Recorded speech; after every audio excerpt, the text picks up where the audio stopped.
Bon, me revoici pour le flash forward figure de la conscience historique. Donc, on était à la page 17. Je poursuis. Si El Shangui insiste sur le fait que la reconnaissance du temps dans un système sémiotique, tel que le cinéma doit être appréhendé à différents niveaux syntaxiques ou morphologiques, sémiotique, pragmatique et logique, précisant que la reconnaissance se fait au niveau syntaxique, si le film répète le segment, et au niveau de la pragmatique du film et de la cognition du spectateur s'il ne le fait pas, nous ajouterons à la suite de Jean Chateauvert que l'attribution d'un statut temporel à un segment narratif peut de surcroît varier au cours du film. Le commentaire d'un critique anglo-saxon en est un exemple.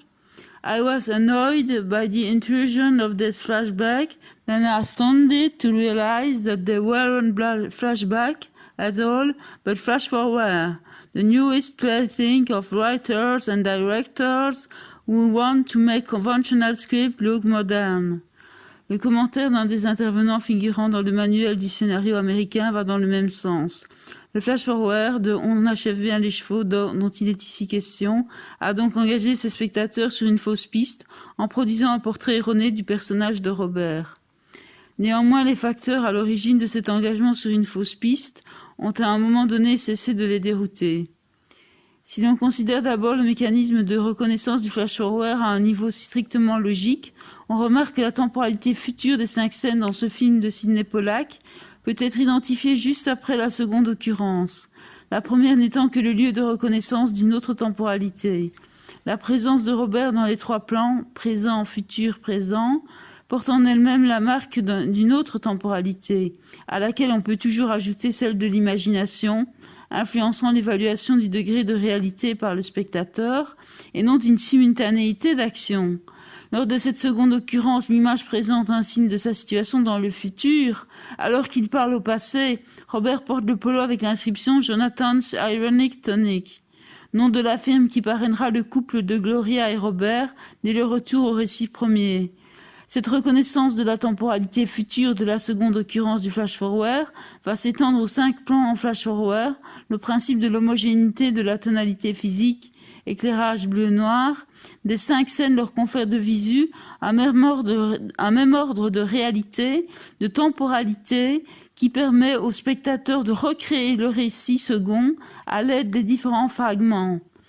Si c'est la logique narrative qui permet dès le quart-temps du récit de situer les plans relatifs à l'après-meurtre sur l'axe temporel, on notera également que la différence dans la gestion du flash-forward et du flashback, ouvrant le récit, peut être en l'absence de marque syntaxique soulignant le passage particulier du présent au futur, un facteur potentiel de reconnaissance du flash-forward.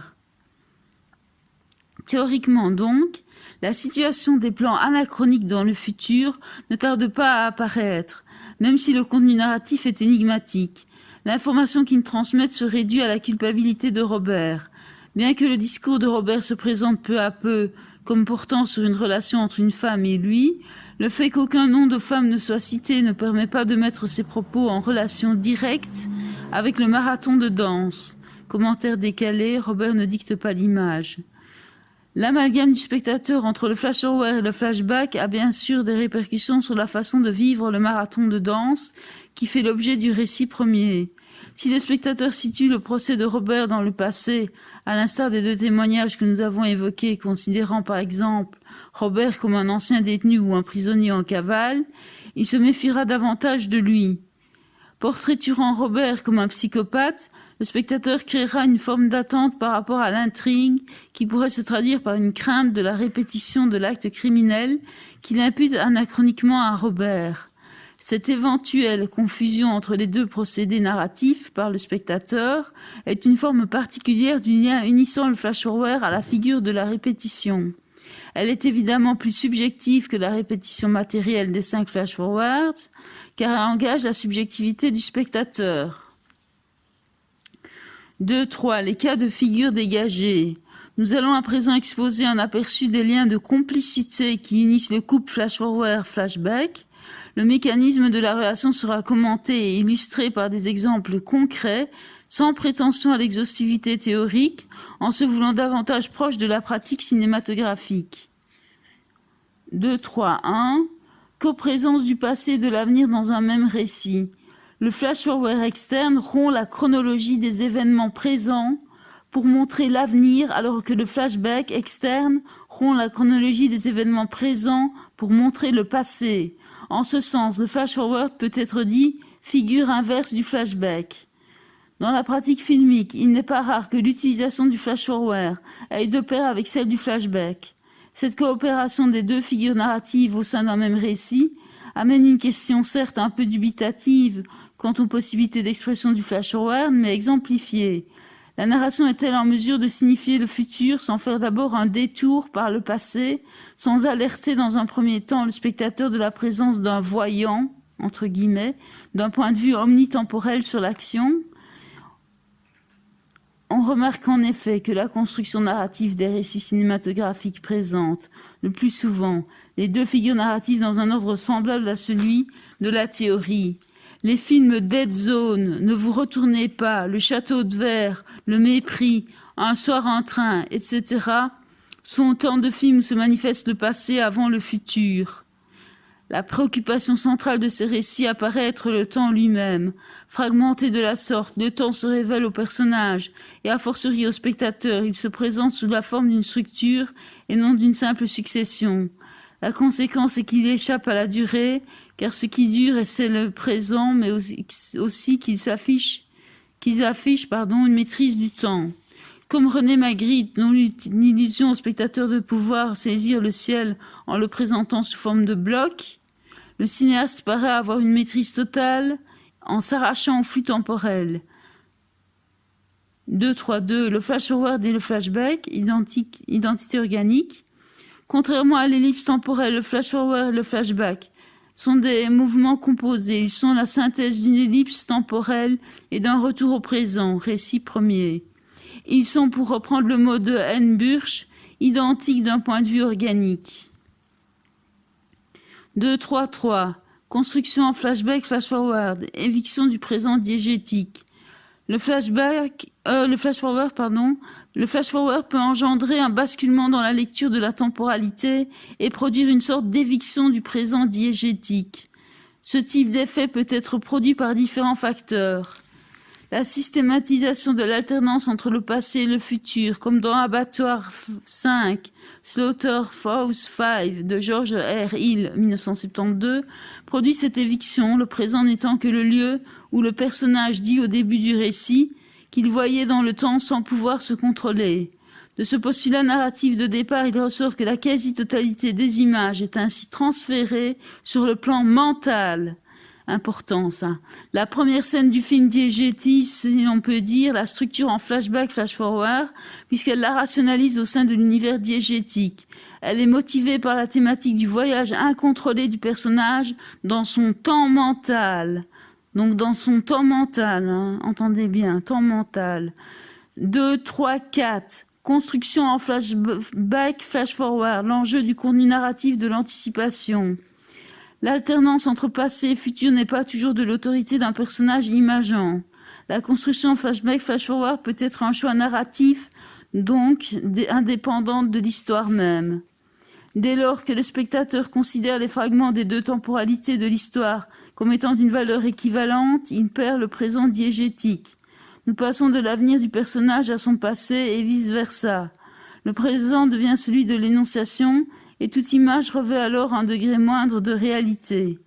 La fragmentation de l'histoire due à la dialectique temporelle, en produisant un effet de distanciation, présente l'image comme étant l'objet d'une pensée, celle de l'instance racontante, donc mentale, par opposition à l'impression de réalité.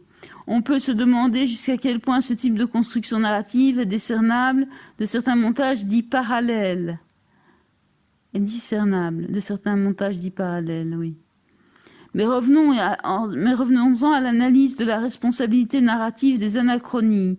Un paramètre important peut venir bouleverser la lecture de la temporalité en jetant sur elle le trouble dans l'esprit du spectateur. Nous voulons parler de la relation entre le personnage présent dans l'image de l'avenir avec ce qui, jusqu'à son intervention, n'était que le présent diégétique. Récit premier. Dès lors que le personnage dans l'avenir raconte le présent, récit premier, La temporalité de ce dernier devient a posteriori problématique, dans la mesure où germe dans l'esprit du spectateur l'hypothèse de la présence d'un narrateur qui se révélerait tardivement.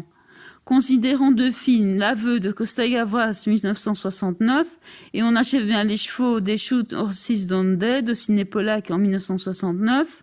Dans le premier film, alors que le récit en est déjà la moitié de son temps, à 1 heure du temps du récit, apparaît le premier flash-forward. Au cours de la scène d'une durée de 8 minutes qu'il introduit Gérard, Yves Montand, se révèle être le narrateur de sa propre histoire.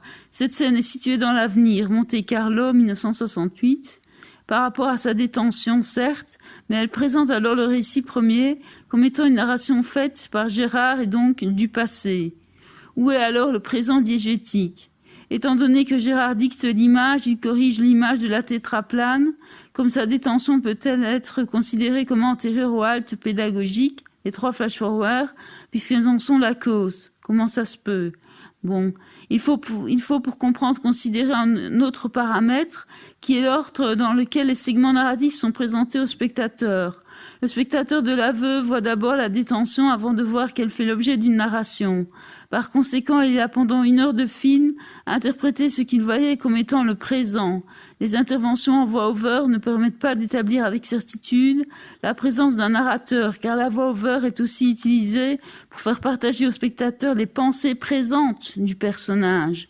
Or, c'est ce présent qui permet au spectateur de reconnaître le passé et l'avenir.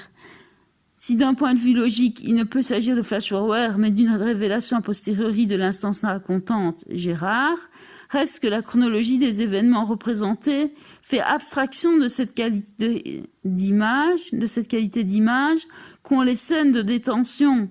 L'événement représenté est plus fort parce que le cinéma ne fait pas de distinction entre la réalité diégétique et l'image.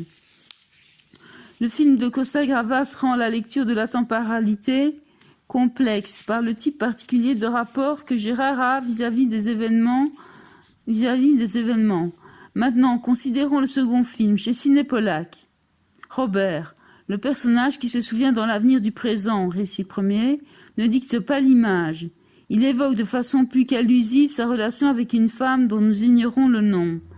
Bien qu'il parle au passé du marathon de danse, Robert reste difficilement interprétable comme étant en fait un narrateur qui jusque-là nous était masqué. Son souvenir est de surcroît évasif et décalé, il ne commente pas l'image. Ce film exprime bien l'importance du contenu narratif de l'avenir dans la lecture de la temporalité. Et si les flash-forwards sont dans ce cas-ci plus distincts, si un basculement de la lecture de la temporalité est moins probable, c'est peut-être aussi parce que nous accordons davantage d'attention à la parole qu'à l'image. Le premier flash-forward de l'aveu est aussi perçu tel parce qu'il est introduit par la voix-over de Gérard, disant qu'il a eu une vision de l'avenir, lui à Monte-Carlo, alors qu'il était en détention. Or, c'est en tant qu'il est narrateur qu'il rapporte cette vision. Bon, nombreux sont les films présentant des biographies en utilisant un narrateur. Citons de mémoire Amadeus de Milos Forman en 1984 et Chaplin.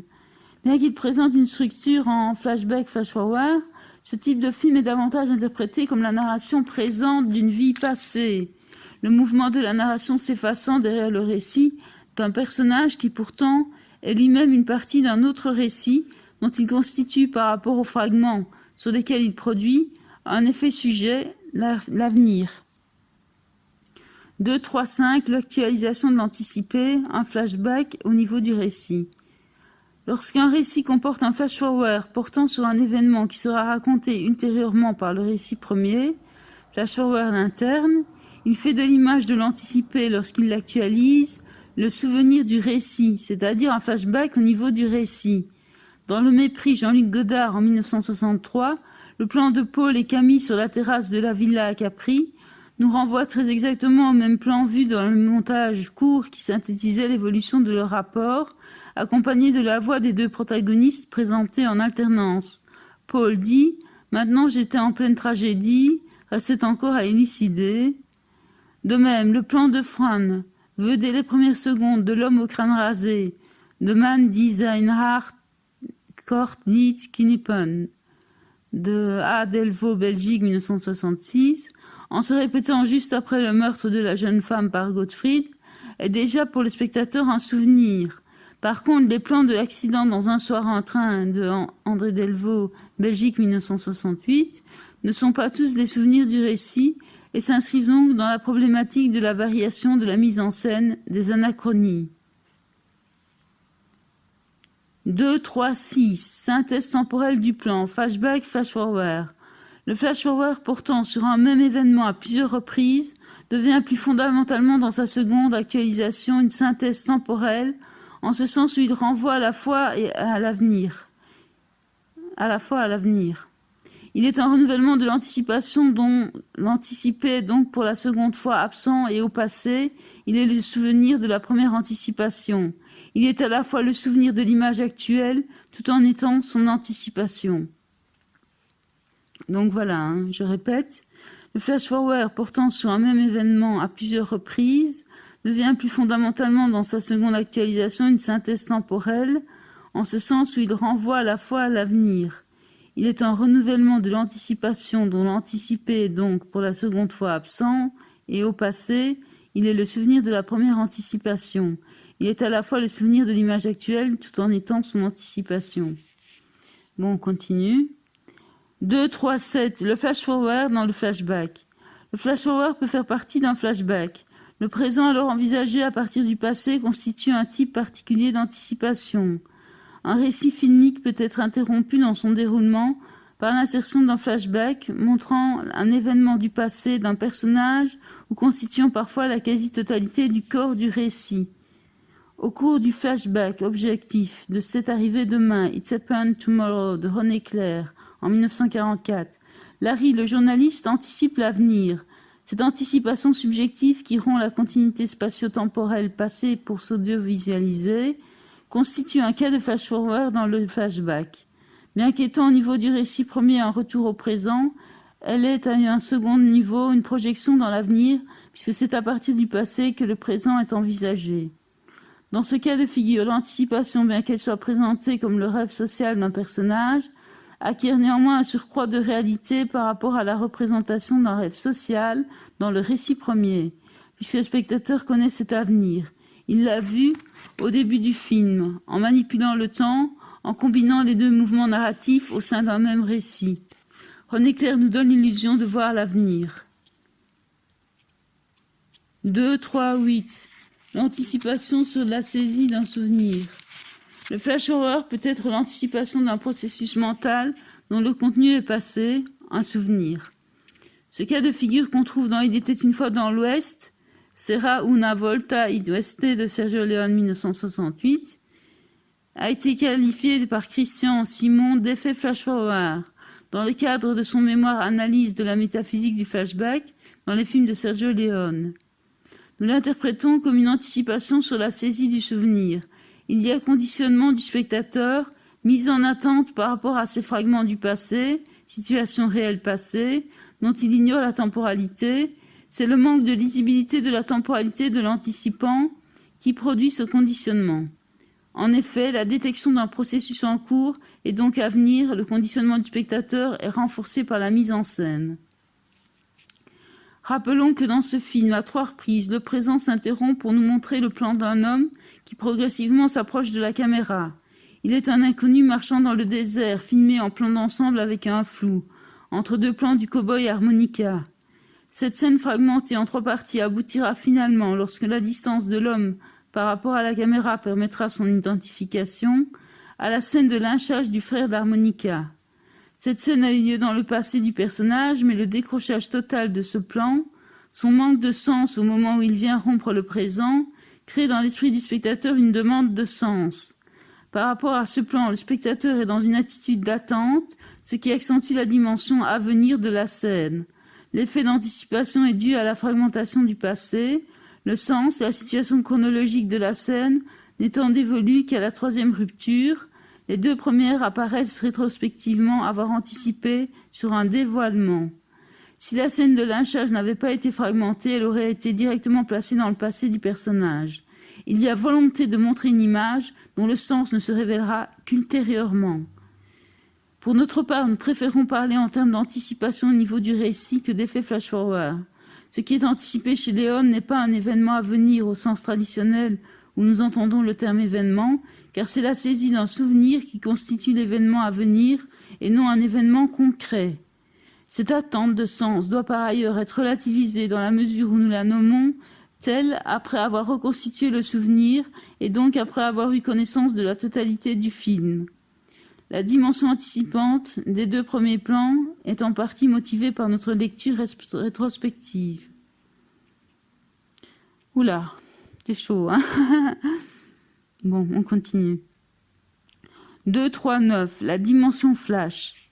Le flash-forward a différents modes d'apparition. Le forward et le back perdent dans de nombreux récits leur dimension flash pour jouer un rôle prépondérant au niveau global de la structure. Théoriquement, on peut distinguer les flash-forwards au niveau du scénario, scène, séquence, des flash-forwards au niveau du découpage, plan. 2, 3, 10. La manifestation du flux de conscience. Le flash-forward peut, comme le flashback, être une manifestation du flux de conscience. Il est alors une anticipation subjective dont la consistance narrative est à considérer du point de vue du statut du personnage en rapport avec le contenu de l'anticipé. Le point de vue du voyant de The Dead Zone, David Cronenberg, 1983, n'a pas le même impact dramatique que le rêve de Charlot dans les temps modernes, Modern Times, Charlie Chaplin, 1936, ou les prédictions relatives à la réconciliation des clans Montaigu et Capulet du père Laurent dans Roméo et Juliette, B. Luhrmann, 1997. 2, 3, 11. Des vecteurs. Le flash-forward a, comme le flashback, un certain nombre de vecteurs traditionnels. Si on lui reconnaît le plus communément une dimension médiumnique, et si on le lit tout particulièrement au personnage du voyant, il ressort en fait de l'examen des récits fantastiques que ces deux aspects ne sont pas spécifiques au flash-forward. La réflexion sur les concepts de flash-forward et de flashback s'enrichit alors de cette pratique du flashback comme vision du passé et non plus comme sempiternel souvenir passé et avenir pouvant apparaître l'un comme l'autre par la voie surnaturelle. Exact. D'un côté, on trouve parmi les vecteurs du flashback de l'irrationnel en marge des obsessions et des souvenirs. De l'autre, on trouve parmi les vecteurs du flash-forward du rationnel en marge de la vision ou du rêve prémonitoire. À cet égard, la définition CADS, Film Encyclopédia et Microsoft Cinemania 97 nous paraît la plus complète. Le flash-forward y est défini comme étant, je cite, une scène d'un film représentant un événement qui est attendu, projeté ou imaginé et qui a lieu plus tard que le moment auquel il apparaît, Ce procédé narratif a été moins utilisé que le flashback, mais il peut être utile dans la structure futuriste des films de science-fiction ou dans la description des espoirs et des rêves d'un personnage.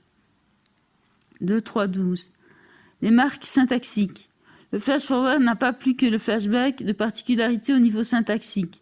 L'ambiguïté peut naître lorsque le procédé de la surimpression nous donne à voir la réalisation d'un projet en même temps que son élaboration.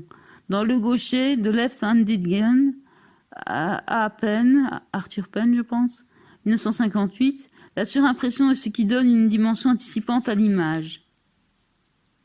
2, 3, 13, la liaison de scènes. Le montage dit par contamination est un type de liaison de scène générateur de plans anticipants. Il est exploité dans L'homme qui ment de Alain Robbe-Grillet, 1968, La femme en bleu de M. David, 1972, Ne vous retournez pas, Don't Look at Now de N. Rogue, 1973. L'expression est empruntée à Alain Robbe-Grillet, le fondateur du nouveau roman, je pense. 2, 3, 14. La voix-over. La voix-over peut accompagner le flash-forward ou flashback. Elle a alors autorité pour déterminer la position des différentes images les unes par rapport aux autres. Et sur l'axe temporel, si elle révèle la présence d'un narrateur et donc le passé de l'histoire, la voix-over n'engomme pas pour autant le flash-forward. Dans Le fabuleux destin de Désiré Clary de Sacha Guitry, la phrase « mais n'anticipons pas » de Sacha Guitry, narrateur ne change pas la temporalité de l'image de la mort de Bernadotte, qui est bien un flash-forward par rapport aux deux plans qui l'entourent sur la chaîne syntagmatique. Si en l'occurrence le commentaire souligne le flash-forward, il n'est pas indispensable. 2.3.15. Études phénoménologiques. Flash-forward et flashback peuvent contribuer à une sorte d'étude phénoménologique du temps. Tous deux peuvent être liés à la figure de la répétition. 2.3.16. Effet de boucle. Flash-forward et flashback peuvent produire un effet de boucle comme dans Au cœur de la nuit d'A. Cavalcanti, B. Dearden et R. Hammer et C.H. Crichton en 1945. Le récit débute par la rencontre entre Walter Crin et Étienne Frelin. Frelin à W. Crin dit « C'est drôle, je me suis dit après vous avoir téléphoné que c'était du sans-gêne de ma part de demander à un célèbre architecte comme vous de venir passer le week-end avec des gens complètement inconnus. » Walter va rencontrer les gens complètement inconnus, leur dire qu'il a rêvé d'eux. Chacun des protagonistes raconte un phénomène étrange qui lui est arrivé, flashback. Lorsqu'à peu plus d'une minute de la fin du récit, nous voyons Walter se réveiller, c'est pour assister au coup de téléphone et découvrir qu'il est invité par Frelin à passer un week-end dans sa maison qu'il a l'intention d'agrandir. À 1h36 minutes 40 secondes du temps du récit, Walter se réveille, le téléphone sonne, Étienne Frelin invite Walter pour le week-end, il veut agrandir sa maison. À 1h10 38 minutes, l'inscription The End sur la voiture de Walter dans la campagne. On voit ensuite à nouveau la rencontre et les premières images du récit se répètent, alors que défile le générique accompagné de la musique de Fosse. À 1h39 minutes 5 secondes, noir, fin du générique. Si ça c'est pas de la précision, qu'est-ce que c'est? 2.4. Conclusion. Nous avons pu observer dans un premier temps que le problème se posait, pour Jost, de distinguer le flash-forward de la pure imagination. Nous avons vu dans un second temps que la théorie reconnaissait au flashback le droit d'être mensonger, d'une part, et d'autre part de manifester les déficiences du processus mémoriel, alors qu'elle est d'évidence moins laxiste sur la question de la vérité vis-à-vis du flash-forward. Après avoir traité dans ces deux points flash-forward et flashback, comme s'ils étaient deux figures narratives distinctes l'une de l'autre, nous avons découvert avec Lu Shengui que s'ils le sont effectivement en théorie, ils n'en allaient pas toujours de même en pratique. Dans le dernier point, nous avons présenté les diverses relations et interactions entre le flashback et le flash-forward que nous avons dégagées au cours de nos recherches. Cela dit, la question de savoir pourquoi un futur possible est-il distingué du flash-forward n'a pas encore reçu de réponse satisfaisante. Nous l'approfondirons dans notre point suivant intitulé Flash-forward et le fantastique, dans la mesure où elle s'écarte de la seule réflexion sur les rapports du flash-forward au flashback, présentés en ces lignes. 3. Flash-forward et fantastique. 3.1. Ce qu'il faut entendre par fantastique. La dimension fantastique peut intervenir à divers niveaux d'analyse dans le champ des études cinématographiques. Nous discuterons brièvement de 3 niveaux avant de passer à la représentation de l'avenir au cinéma, en soulignant à travers les réflexions des analystes l'importance de la conception de l'avenir pour toute réflexion sur le flash-forward. 3.1.1. L'image cinématographique, un fantastique par essence. D'entrée pour le cinéma, Barthélemy Amengual révèle que ce qui bouleversa les contemporains des débuts du cinéma est sa nature duelle entre réalité et magie. Son fantastique, son caractère de médium quasi magique, la réaction de son absence en même temps que le réalisme de sa présence. À ce carrefour de présence et d'absence de réalisme et de fantastique se situe selon B. Amengual l'originalité essentielle du cinéma. La ressemblance entre le détachement du double qu'est l'image cinématographique du continuum complexe du réel et du monde et celui de cet autre double qu'est notre vie psychique, avec sa corde d'image mentale, nos souvenirs, nos rêveries et nos désirs, est ce qui amène B. Amengual à conclure que le double devient une image mentale.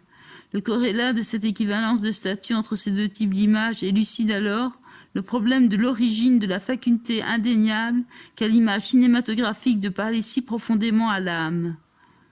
Or, ce rapprochement entre l'image cinématographique et l'image mentale a des répercussions particulières si l'on s'interroge sur la pragmatique de la perception du film chez le spectateur de 1895. On remarque en effet avec Jost que dans le cinéma des origines influent des conceptions populaires sur l'image et dont il convient ici de souligner précisément celle relative à l'image mentale. Lecteur du temps d'un regard, nous apprenons que toute image mentale, en cette fin de XIXe siècle, est empreinte de surnaturel, de magie ou de religion, conçue comme un mode magique de communication avec le monde physique. Aussi, nous avons donc d'une part une assimilation entre deux modes de production d'images, et d'autre part, nous possédons un savoir sur la conception d'un des deux modes de production de ces deux types d'images. L'image mentale comme mode de communication magique avec le monde physique. Cette assimilation ferait-elle émerger à la lumière de la conception de l'image mentale susdite un rôle anthropologique propre à l'image cinématographique des premiers temps? Ce que nous avons nommé le fantastique, par essence, est-il dû à l'impression de réalité du double ou à la conception du double qui prévaut à cette époque? Recourant à une question rhétorique, Béat Mengal s'oppose respectueusement à cette assimilation entre l'imaginaire au cinéma et ce qui n'en définit pas moins comme étant une religion abâtardie, une magie dégradée, qui considère l'ombre projetée dans le rêve ou l'hallucination comme une survie, critiquant ainsi non le postulat philosophique de l'homme ou l'imaginaire d'Edgar Morin, à savoir l'homme est à demi imaginaire, mais le traitement que l'auteur en fait, précisant que l'irrationnel même de la magie du cinéma peut être débusqué et rendu raisonnable. Cette rationalisation dont parle l'auteur des clés pour le cinéma pourrait certes être effectuée par la mise en lumière du dispositif de projection de l'image cinématographique, révélant la fabrication de l'illusion, sa cause matérielle, mais suffirait-elle à gommer l'effet produit sur le spectateur lors de la perception de l'image cinématographique? Il nous semble que pas plus que la connaissance de la succession de photogrammes ne peut empêcher le spectateur de percevoir du mouvement, celle du dispositif de projection ne peut annihiler sa croyance en l'image comme apparition. Le savoir n'est-il pas lui aussi soumis inévitablement à un phénomène de croyance? Point d'interrogation. Lorsque Barthélemy Mengal dit que l'image cinématographique devient image mentale, il entend l'image mentale dans un sens sartrien et non dans un sens mystique. Théoricien marxiste, Béat Mengal ne peut concevoir l'image cinématographique en dehors de sa cause matérielle. Or, si pour Jean-Paul Sartre, l'image mentale est un néant d'être pour le spectateur des premiers temps du cinéma, lecteur de La Clé des songes, de L'énigme des rêves de Madame Teteb, contemporain de la photographie spirit, elle est une communion avec l'au-delà et exalte une présence surnaturelle. Cette force fantasmatique du cinéma des premiers temps est vue par Jacques Ritud-Hutinet comme un effet de quasi-croyance dans la résurrection des morts, très proche selon Raymond Bellour de celui qui a suscité un siècle plus tôt le lanterniste belge Robertson, avec sa fantasmagorie dans la cour des Capucines à Paris, et qui soutient aujourd'hui ce qu'il nomme métaphoriquement l'effet hypnose du cinéma. Ce que le regard critique nomme quasi-croyance en la résurrection des morts s'est manifesté au travers des commentaires tels que ceux de Paul Valéry, qui parlait du cinéma comme une vie volée à la mort en 1944, et dès 1910, dans un article évoqué par Jost, un critique célébrait le cinéma non comme une représentation de la vie, mais comme un retour à la vie. Ces expressions qui seront qualifiées de symboliques par un être rationnel ne sont-elles pas comprises au premier degré par celui qui croit? Contemporain de la psychanalyse, le cinéma des premiers temps n'en reste pas moins indépendant dans l'imaginaire qu'il développe. Ce n'est pas à travers la science de l'inconscient qu'il faut, selon François Jost, considérer le cinéma des premiers temps, car ce que celui-ci développe est, je cite, une conception de la pensée, de l'univers mental et du cerveau qui est au confluent des traditions populaires et des nouvelles croyances photographiques. Le cinéma se bâtit, nous dit l'auteur du Temps d'un regard, sur des croyances religieuses, des représentations mentales et sur la conception de la pensée empruntée aux théories pseudo-scientifiques du tournant du siècle. Fin de citation. Si le cinéma des premiers temps et la psychanalyse prennent tous deux comme objet privilégié le rêve, ils en ont toutefois une conception différente. Au début du XIXe siècle, tout rêve est conçu comme prémonitoire, vision parmi d'autres. Il a cette dimension prophétique qui, étant donné la parenté de ses conditions de production avec celle de l'image cinématographique, pousse la réflexion dans le sens d'une image cinématographique vécue comme une prophétie. Aujourd'hui encore, certains récits ne sont-ils pas dits d'anticipation ? On sait qu'un des exemples d'anticipation les plus frappants qui a été minutieusement répertorié par la parapsychologie est celui du roman racontant avec une correspondance saisissante le naufrage d'un bateau baptisé le Titan, ressemblant étrangement à celui effectif du Titanic, un discours donnant une image de l'artiste plus voyant que voyeur. Très important, ça. Si d'aucuns voient dans le cinéma une réponse au besoin de l'homme de se voir vivre, comme l'a observé notamment Paul Valéry, je cite, devant un film comme durant un roman, je me dépersonnalise, je deviens par projection, par sympathie, les héros du film. Comme je suis à la fois dans la salle et sur l'écran, je me vois vivre. Fin de citation. Le cinéma paraît dans un autre sens répondre aussi à un autre besoin, celui de se voir mourir. Car si nous nous voyons vivre, vient irrémédiablement le temps où il nous faut quitter l'ombre, les ombres sur lesquelles nous nous sommes tour à tour projetés, dans une sorte de transmigration de l'âme, et ce moment décisif qui scelle le récit et annonce la mort du double, nous en connaissons l'existence. Espérer un happy end, n'est-ce pas non plus symboliquement vouloir une belle mort? Se voir mourir, n'est-ce pas là la plus grande satisfaction pour l'artiste, l'exaltation de ses pulsions de mort dans cette ombre projetée, à seule fin de se voir mourir comme ce scientifique dans l'œuvre du serpent d'Igmar Bergman, qui au moment où la mort le saisit s'empare de son miroir pour y voir l'instant ultime? Commandant d'être hors de soi pour se voir, la vision de mort attesterait de l'immortalité de l'âme, la faisant passer du domaine de la croyance à celui des faits, âme errante, désertant le corps, et sa putréfaction à venir pour rejoindre l'éther. Très important, ça, l'âme, l'immortalité de l'âme. 3, 1, 2. Le cinéma fantastique du montage, espace, voix-over. 3, 1, 2, 1. Espace. Il convient de réfléchir sur les raisons pour lesquelles le voyage dans le temps est lié à la dimension fantastique et non pas le voyage dans l'espace. Habitus narratif, pratique du montage. Le cinéma possède deux dons, don d'ubiquité d'une part et don d'omnitemporalité d'autre part. La condition d'existence de ces deux dons est le montage. C'est du montage que le cinéma reçoit la possibilité de voyager dans l'espace et dans le temps. Néanmoins, bien que les deux dons aient une même origine, ils sont souvent considérés comme différents. Si l'individu a la possibilité de se déplacer physiquement dans l'espace et non dans le temps, il n'en reste pas moins qu'il n'y a rien de naturel dans le passage d'un lieu à un autre, à moins d'une matérialisation du trajet les reliant par un travelling ou un panoramique. Le passage de l'intérieur d'un habitat à celui d'un autre offre au spectateur de On connaît la chanson d'Alain Resnais la possibilité irrationnelle d'assister aux préparatifs de chacun des protagonistes. Pour la crémaillère d'Odile, Sabine Azema, irrationnelle certes, et pourtant nous n'y voyons aujourd'hui aucune dimension fantastique. Que trouve-t-on en amont de la perte du surnaturel du montage ubiquitaire? Que trouve-t-on en amont de la perte du surnaturel du montage ubiquitaire?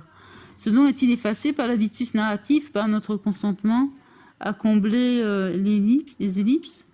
À moins qu'il ne trouve son conditionnement dans l'attention que nous portons sur le monde qui nous entoure, ce qu'une subjectivité saisit dans sa réalité, trop prise par sa pensée dans les trajets d'un point à un autre, qu'elle en devient lors des trajets en question automate spirituel.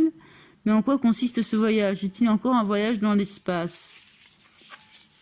Dès lors qu'il y a ellipse entre un plan A et un plan B, le plan B peut être interprété comme une projection en avant, une anticipation par rapport à ce qui devrait être si le cinéma n'usait pas du pouvoir que lui confère le montage et se réduisait à sa dimension analogique. Par conséquent, la possibilité que nous avons dans notre réalité de nous déplacer dans l'espace n'est pas ce qui conduit à la perte de surnaturel, mais bien plus à la lecture que nous faisons du point de vue. Le point de vue narratoriel gomme les durées qui n'ont pas de sens. Pour qu'un montage ubiquitaire retrouve sa dimension fantastique, il suffit que le point de vue soit celui d'un personnage particulier. Le montage ubiquitaire manifeste alors l'expression de la vision à distance d'un voyant.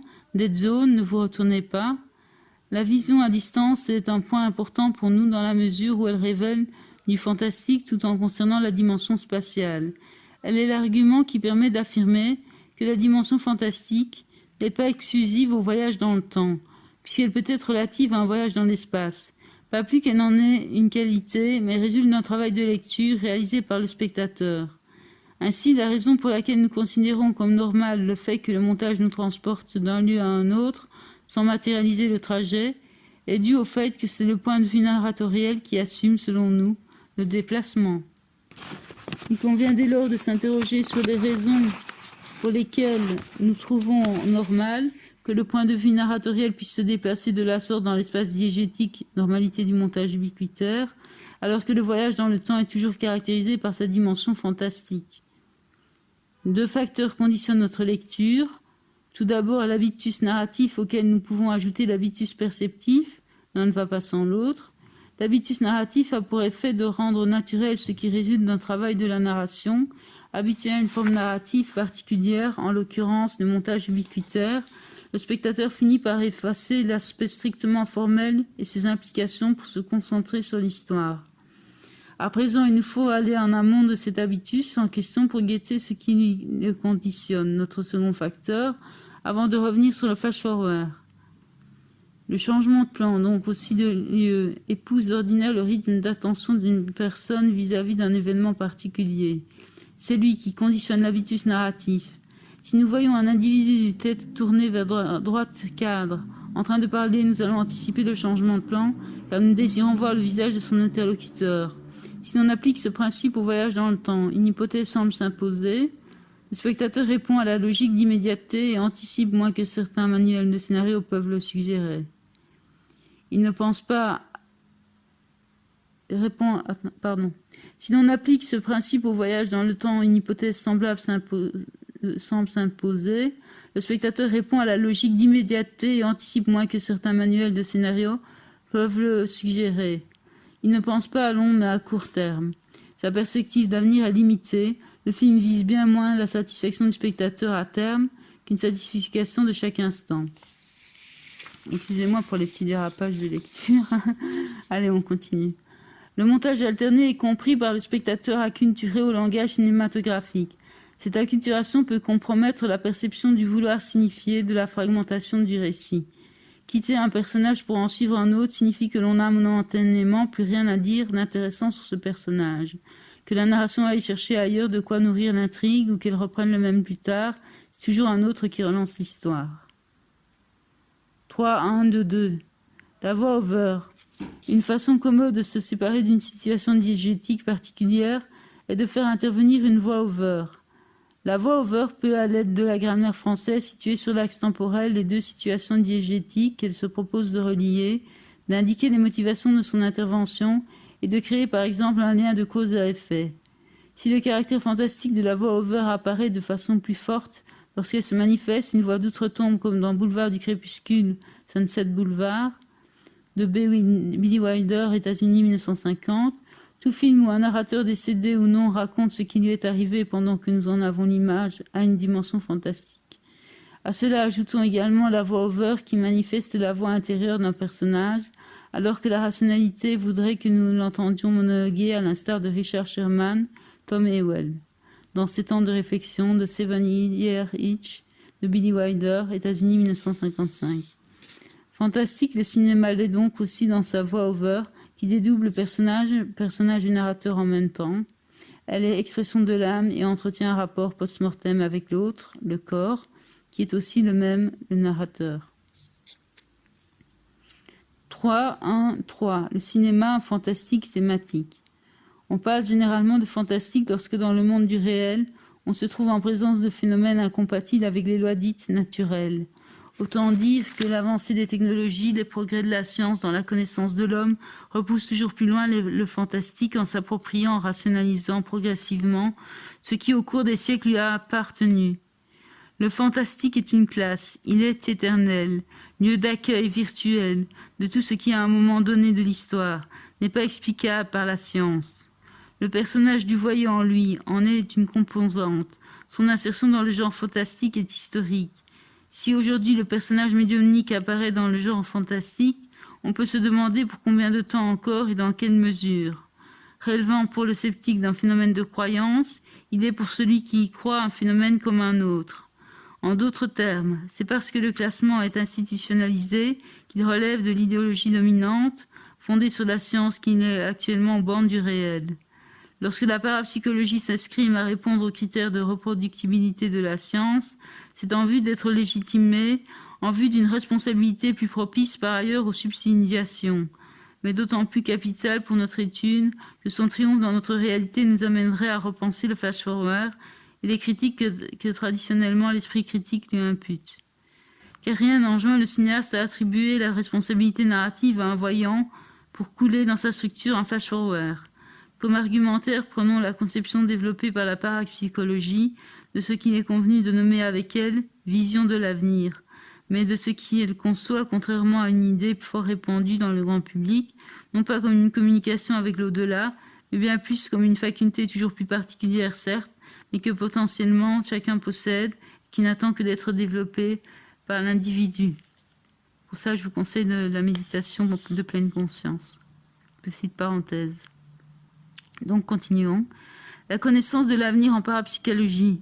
La parapsychologie s'intéresse entre autres aux phénomènes paranormaux, aux prévisions de l'avenir, ne découlant pas de la déduction scientifique. Le météorologue n'est pas un médium, loin s'en faut. La prémonition est une perception extrasensorielle, phénomène ESP, dans laquelle la cible est un fait futur. C'est dans la personne dont on lui donne à révéler le devenir que le sujet métanium prend, dans une collaboration intermentale, pour nous encore obscure, ces informations prémonitoires. La métapsychique émet l'hypothèse de l'existence en nous d'un plan de pensée connaissant notre futur, et cela par d'autres moyens de connaissance que le conscient et le subconscient. Elle entend mettre l'accent sur la différence existant entre la prémonition et l'imagination. Ainsi, pour le parapsychologue, la détection dans le psychisme du sujet de ses croyances, ses désirs, ses projets, ou encore ses craintes par le sujet métagnome, est considérée comme une fausse prémonition.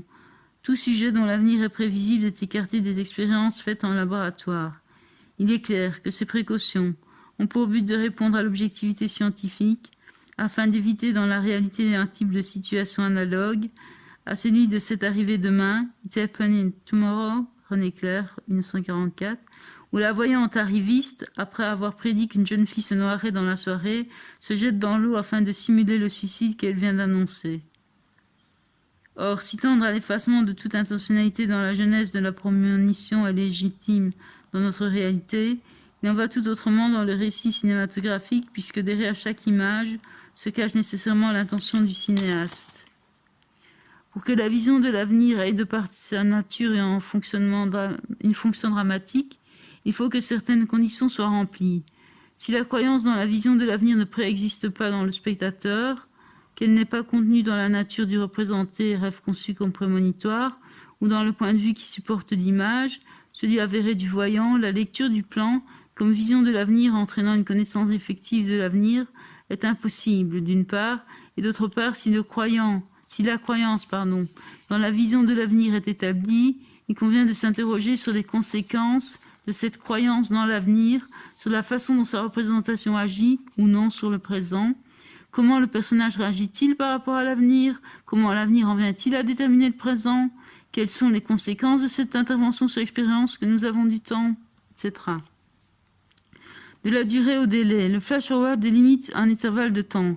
Il transforme la durée en délai, mais n'est pas seul à agir en ce sens. C'est pourquoi il faut le voir comme une fuite du présent, une prospection dans l'avenir, une projection en avant qui expérimente et éclate le présent, le dédouble, mettant en lumière le processus de transformation d'un photogramme à l'image. La projection. Le flash-forward dédouble le personnage, le grand imaginé, pose son héros comme réagissant par rapport à une image et non à une perception physique. Le personnage viendra-t-il cette image? Il convient de nommer l'élément perturbateur, sorte d'intentionnalité passive. Le paradigme de la prédiction autoréalisatrice, si le personnage a une vision de l'avenir et qu'il croit en cette vision, si elle lui paraît fatale, il ne fera rien pour empêcher qu'elle passe à l'état de réalité. Il y verra son destin. L'image est alors toute puissante et cette toute puissance lui fait perdre son caractère d'image, elle devient réalité à venir. Dans une autre optique, le personnage peut refuser l'avenir qu'il voit. On dit alors que l'image a servi d'avertissement, de mise en garde. L'avertissement comme la fatalité est contenu dans la lecture de l'image et non dans l'image. Elle définit une relation, celle entre le personnage et ou le spectateur, et ce qu'il voit. L'avenir aura été perçu malgré son avortement, car l'avenir est directement lié au moment où il intervient. À telle situation présente correspond-elle l'avenir? Quoi qu'il en soit, c'est la croissance de l'avenir qu'il a, la vision de l'avenir qui sera lue comme étant à l'origine de son comportement ultérieur. Le récit est davantage perçu par le spectateur comme un processus de création, plutôt que comme une histoire que l'on raconte. Le plan n'a pas de place a priori dans la narration, il peut apparaître à différents niveaux du récit et prendre différents sens. Son statut temporel varie. Suivant le lieu où l'on se trouve, suivant le personnage qui a autorité sur lui, il sera crédibilisé d'un plus de réel ou non, mais sa dimension à venir est par rapport au présent et non au personnage qui le vectorise. Pourquoi ? Parce que tout plan prend son origine dans le grand imagier et non dans le personnage. Le flash-forward figure de l'avenir parce que le temps auquel la situation narrative qu'il introduit réfère est au-delà du présent, récit premier. Elle se situe entre deux plans qui la précèdent sur l'axe temporel. C'est par rapport au présent qu'il est à venir et non au réel. Si le voyant infléchit l'avenir, faut-il réinvestir l'histoire et dire le flash-forward comme une imagination sans perspective temporelle ? Cette option détruirait à n'en pas douter la stratégie narrative, exterminant ce qui fonde le récit. Il s'agit pour la narration de s'arrêter au seuil de son histoire pour interroger sa finalité. Dès qu'un nouveau personnage entre dans l'histoire, il amène un nombre considérable de possibles narratifs et le garder dans l'histoire lors du processus de création, c'est voir l'idée de départ détournée par un caractère trop fort. Dans un autre sens, l'emploi de la vision peut être ce qui élargit l'univers d'un personnage casanier. L'important du cinéma fantastique est moins d'apporter une connaissance de l'avenir au spectateur que de confronter le personnage à l'avenir. Or, l'avenir est toujours l'imagination dans le sens de représentation et non de fabulation. Le rôle du flash-forward varie. Il est mouvement en avant de l'âme. Il nous confronte à une image de l'avenir, un avenir qui, parce qu'il est une image, reste selon nous autonome de la réalité effective. Un récit ne manifeste pas l'essence de ce qu'il montre, il est autonome et crée sa temporalité en agençant des syntagmes. Mais encore faudrait-il déterminer si l'intégration du personnage médiumnique au cinéma fantastique est due à sa nature, autrement dit, à sa seule présence au sein de l'univers diégétique, ou plutôt à la rupture que provoquent ces visions dans la chaîne syntagmatique lorsqu'elles viennent se glisser entre deux images de la réalité, lorsque le grand imagier prend le point de vue du voyant pour le partager. Étrangeté que de concevoir le grand imagier comme montrant le point de vue d'un personnage, d'un voyant, alors que c'est lui qui est le voyant. Pourtant, par rapport aux autres personnages de la diégèse, c'est bien ce qu'il voit ce personnage particulier qu'est l'être voyant, qu'il nous montre et non ce qu'il voit les autres personnages. On peut se demander dans quelle mesure le monde peut être perçu comme réel si déjà l'étiquette fantastique conditionne le spectateur. Le rapprochement entre le flash-forward et le fantastique est lié à la conception du monde que l'idéologie dominante véhicule. Le classement institutionnalisé, les genres se fondent par rapport à une conception dite objective de la réalité. Mais cette réalité qui est la nôtre, parce qu'elle est la référence du cinéma du réel, suggère dans notre réalité une autre dimension plus inquiétante, non maîtrisée. Le fantastique exposant la thématique de la perte de contrôle psychique, frappant un personnage qui nous semble prendre comme référence réelle une minorité, les possédés, ceux que le discours dominant fondé sur la science discrédite ou enferme dans des asiles, car ils menacent l'ordre voulu de la société. Quoi de plus réel pourtant que le discours critique sur la société de consommation tenu par le fou incarné par Brad Pitt dans l'Armée des 12 singes, 12 Monkeys? Quoi de plus réel que ce fantastique qui conçoit l'être dans sa dualité, à la fois âme dans le monde et monde dans l'âme, inexorablement déchirée? Quoi de plus réel que cette fuite du présent, qu'elle soit en avant, flash-forward, ou en arrière, flashback? Waouh! On continue. Le voyage dans le temps physique. Nous avons évincé de ce travail la thématique du voyage dans le temps physique dans la mesure où la capacité du héros à se déplacer physiquement dans le temps abolit précisément le temps tel que nous l'entendons pour le transformer en espace. On distinguera de ces films utilisant la machine à voyager le temps, à voyager le temps, oui, dans le temps, les films qui présentent le personnage dans l'image de l'avenir mais de façon symbolique, comme le fait Ingmar Bergman mais pour le passé dans Les fraises sauvages, Smultronstallheid, Suède 1958. La question du flash-forward mise en regard avec un genre cinématographique oriente directement notre réflexion sur le contenu narratif que le flash-forward entend exprimer, sur la façon que nous avons de l'appréhender, en partant des trois types de futurs distingués par Marcel Martin dans sa réédition en 1977 du langage cinématographique. Nous allons être amenés à nous interroger sur la facture temporelle de certains phénomènes, qu'ils soient dits psychiques, tels que l'hallucination et le rêve, ou voulus mystiques, tels que la vision et le rêve. Nous prolongerons ainsi les réflexions de Jost et celles de L. Changui, qui ont tous deux contribué à élargir le débat sur la temporalité de ces manifestations visuelles. Notre démarche est orientée par une préférence pour l'approche sémio-pragmatique du récit filmique, dont les lignes qui suivent devraient refléter, sinon attester, de son indispensabilité autant que de sa lucidité. La reconnaissance immédiate de l'avenir. Il y a intervention de l'avenir lorsque le narrateur présente très explicitement un contenu narratif comme référent d'une situation narrative située dans un temps ultérieur à l'image actuelle de la narration, c'est-à-dire lorsqu'il y a volonté d'établir un choc entre deux images représentant un même personnage, le présentant comme un être historique. C'est par cette focalisation sur un même personnage à deux moments différents dans le temps que l'on saisira le caractère éminemment historique du personnage. Le présent est alors désigné comme le temps au cours duquel aura lieu ou non la transformation, c'est-à-dire le passage de l'image à la réalité. Le temps est éprouvé comme un délai qui aboutira ou non au passage du personnage de ce qu'il est à l'image projetée. Dès lors qu'Arthur Landon, le narrateur de l'aveu, nous a montré la pendaison du collègue de sa femme, il devient inséparable de l'idée de mort. Ainsi, un récit comme l'aveu fait passer un même personnage de la vie à la mort, avant de nous le montrer vivant. Le processus d'exhibition de la mort s'affiche, sa gratuité est manifeste, car elle ne résulte pas d'une cause, d'une nécessité du récit, mais d'une volonté de montrer la mort saisie pour ce qu'elle est objectivement, une information, visuellement, un spectacle. 3.2. Les trois types de futur selon M. Martin.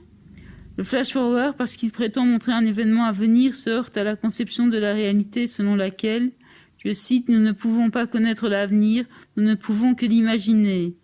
Cette conception de la réalité adoptée par Marcel Martin dans son langage cinématographique l'amène à distinguer trois types de futur, le futur objectif, historique, le futur imaginé et le futur réel. 3.2.1. Le futur objectif, vers un recours à un référent extra-filmique pour les films de fiction. Premier type de futur dégagé par M. Martin dans sa parenthèse consacrée au futur. Le futur objectif ou historique est ainsi dénommé en raison de sa référence à l'histoire. Selon M. Martin, ce type de futur a des retombées idéologiques. L'insertion de la séquence de la bataille de Stalingrad dans la scène du pas de danse esquissée par Hitler à la Compiègne, dans le film de montage France libérée de Sergueï Youtchevitch, 1943, crédite-t-il une puissante impression de fatalité qui écrase le pauvre triomphateur d'un moment. Ce film de S. Youtchevitch est un documentaire lyrique composé de matériaux hétérogènes, outre cette scène de pas, résultat d'un trucage réalisé pendant la guerre par le documentaliste anglais John Grierson, afin de ridiculiser Hitler dans un film de propagande. Voir Cinéma 61, numéro 53. Dont Schnitzer, dans son livre Youtchevitch et l'avant-garde russe, fait un bref commentaire. Schnitzer, la structure du film étant celle d'un drame, les moyens utilisés allaient des actualités françaises, anglaises, soviétiques et allemandes, au dessin animé avec des inserts collages de séquences jouées de documentaires d'avant-guerre, de métaphores lyriques comme le leitmotiv de l'aveugle, errant parmi les décombres en flammes, image des pays qui fermaient les yeux sur la réalité. Évocation d'un futur réel, la séquence de la bataille de Stalingrad venait donc couper court à une scène de Hitler hilar, attendant la capitulation de Pétain, un rappel de la voix-over, assez de pitrerie, l'immobiliser en stop-cadre, dans une pose grotesque, pour insérer dans une séquence au présent ce futur réel dont parle M. Martin. Ce premier type de futur dont parle M. Martin, bien qu'il soit relatif au domaine du film documentaire, est loin d'être dans le principe qu'il développe aux antipodes de certains films de fiction, tels que les récits dits historiques ou politiques. La démarche adoptée par S. Youtchevitch consiste à élaborer un discours sur l'histoire en agençant les fragments hétérogènes, actualité, etc., dans un ordre se déliant par moments de la chronologie des événements. Cette rupture temporelle nous paraît dans sa volonté créatrice devoir faire l'objet de deux remarques prenant racine dans la personne même du spectateur. Nous les retrouvons par ailleurs à plusieurs reprises dans notre travail. Il importe que ce futur que le cinéaste intercale dans une séquence au présent soit pour que le sens se transmette au spectateur, à la fois compris comme étant un futur d'une part et d'autre part comme résultant d'une construction. Le risque étant que la connaissance qu'a le spectateur de l'histoire peut en coulisses suturer les silences du film et gommer l'effet de sens produit par la rupture temporelle, par la dialectique présent-futur. Or, c'est cette même connaissance de l'histoire qui dans un autre sens peut maximaliser l'impact de la dite rupture. Il y a donc un travail dans la gestion de la connaissance de l'histoire qui ne peut s'opérer que dans et par l'esprit du spectateur, pouvant être hermétique à l'une ou l'autre remarque évoquée. La temporalité d'un segment narratif, sa position virtuelle dans la chaîne syntagmatique, ne résulte pas nécessairement d'un travail de production de sens de la narration. Si rien n'enjoint le cinéaste de respecter l'histoire, il ne peut oublier que s'il choisit de fabuler à partir de l'histoire, il se trouvera confronté à une première version. Il s'agit ici pour nous de proposer un type de stratégie narrative propre à l'éclosion des flash-forwards, objectif qui serait immédiatement perçu par le spectateur sans avoir à guider le spectateur par un sous-titre, une voix-over ou être une répétition par l'image actuelle, tout en prospectant d'emblée la face sombre de ce type de stratégie. Évoquons à nouveau un film de S. Yudkevich, Lumière sur la Russie. Ce film qui n'a pas été distribué utilisait une stratégie imparable pour emporter la croyance du spectateur dans le futur. L'information est tirée à nouveau du livre de Schnitzer, Yudkevich ou l'avant-garde russe, où l'historien du cinéma rapporte les paroles du cinéaste russe prononcées à propos du bond dans l'avenir, pour reprendre son expression, que nous trouvons dans le film suscité. Schnitzer dit « Voici comment le raconte S. Yudkevich. À cet endroit, nous avons décidé d'insérer dans le film les séquences en couleur d'une parade sportive de l'après-guerre qui s'était récemment déroulée sur la place rouge. C'était une vision de la jeunesse triomphante, victorieuse, notre aujourd'hui, qui, pour les personnages du film, représentait un rêve inatteignable. » Donc là, il y a un rêve, c'est magnifique parce qu'on insère le rêve dans un passé horrible. C'est super. Bien que nous n'ayons pas vu le film, le commentaire de S. Yudkevich est très parlant. Le contexte d'énonciation, c'est-à-dire le recours à un référent extra-filmique, lui a permis d'orienter, voire d'imposer sans péjoration la lecture du plan au spectateur. La parade sportive d'après-guerre ne peut, pour le spectateur qui lui est contemporain, être comprise comme le fol espoir des personnages, mais nécessairement comme un rêve dont la réalisation est à venir. Le message est clair, il faut croire dans le rêve, au sens ici social et non psychique. Donc il faut croire dans le rêve au sens ici social et non psychique. L'imaginaire n'est pas un à côté de la réalité, un fourre-tout qui permet de déréaliser l'horreur de la guerre, mais il est ce qui tire l'individu en avant vers un monde plus beau. Le cinéaste ne nous suggère-t-il pas que c'est dans ce rêve du personnage que se sont trouvés les germes de la situation d'après-guerre ? En tout cas, référer à la situation contemporaine du spectateur pour exprimer l'avenir réel est une stratégie imparable. Une étude du dispositif de signification mise en place par le film ne pourra jamais saisir le sens que les plans de la parade sportive avaient pour leurs auteurs et spectateurs si elle ne tient pas compte de ce contexte d'énonciation dans lequel il était censé être projeté. Le film n'est pas sorti. Les films de fiction qui nous racontent la vie d'une figure marquante de notre histoire bénéficient également de cette connaissance extra-filmique du spectateur. Le langage cinématographique n'a pas besoin d'endosser la totalité du faire signification, car il y a des segments narratifs, des types de récits qui, de par ce à quoi ils réfèrent, sont indirectement situables, d'un point de vue notamment temporel par le spectateur. Ce rôle de l'histoire dans la compréhension de la structure temporelle d'un récit sera abordé dans ces lignes. Nous ne discuterons pas outre mesure de la question de l'intertextualité, bien qu'elle joue un rôle important, à l'insu parfois même du spectateur qui peut trouver évidente une structure temporelle difficilement appréciable pour un spectateur qui ne connaît pas le roman dont le film est adapté. La connaissance du roman jouant le même rôle, par exemple, que le firent les Saintes Écritures dans les premiers temps du cinéma pour les diverses passions, de 1897 à 1907. Théoriquement, ce type de futur qui a recours à un référent extra-filmique ne pose pas de problème de lecture. La stratégie narrative consiste à s'appuyer sur la connaissance de l'histoire qu'a le spectateur afin de produire un discours sur l'histoire.